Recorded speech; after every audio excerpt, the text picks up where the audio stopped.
La sonnerie retentit. Elle agrippa son tote bag. L'épreuve commençait. Aiguisé par des années de pratique, son instinct repéra immédiatement le meilleur itinéraire. Prendre le temps de la réflexion était de toute façon impensable dans un milieu aussi hostile. À peine montée, Fanny se fraya un chemin entre l'énorme sac à dos d'un lycéen et une poussette canne dans laquelle se débattait une fillette en pleine crise de nerfs. Fanny poursuivit sa route sans se laisser distraire. La moindre seconde de déconcentration se paierait au prix fort. Elle joua des coudes, des hanches, écrasa un pied, trébucha sur une cheville, s'excusa une bonne dizaine de fois et parvint finalement, au prix d'un effort titanesque, à atteindre le siège qu'elle convoitait. Pile au même moment que l'homme d'une cinquantaine d'années qui se figea devant elle. Elle le regarda, il la regarda. Le face-à-face s'éternisa.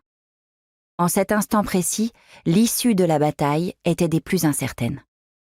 Vaincu par un reste de galanterie et ou l'air exténué de la jeune femme, l'homme finit par céder et l'invita à s'asseoir. Fanny avait remporté cette lutte. « Vous êtes sûre ?» demanda-t-elle pour la forme, gênée malgré tout de lui avoir coupé l'herbe sous le pied. « Je vous en prie », répondit-il en soufflant, tandis qu'il levait les yeux au plafond à la recherche d'une poignée à laquelle se cramponner. Consciente du sacrifice, Fanny le remercia chaleureusement et s'installa. Elle soupira d'aise, fière de ce qu'elle venait d'accomplir. Trouver une place aux heures de pointe tenait en effet du miracle. Le train se mit en branle. La jeune femme sortit son nécessaire à tricot, 2 aiguilles longues et fines d'où pendait une pièce mauve et une pelote de laine angora de la même couleur.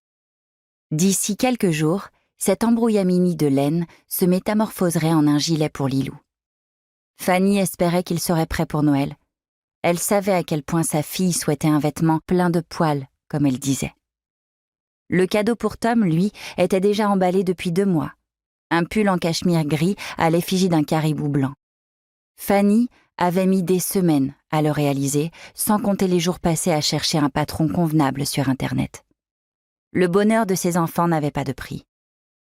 Elle sourit aux anges en pensant à la tête que ferait Tom lorsqu'il découvrirait le vêtement tout doux, surtout l'animal dessus, qu'elle lui avait confectionné.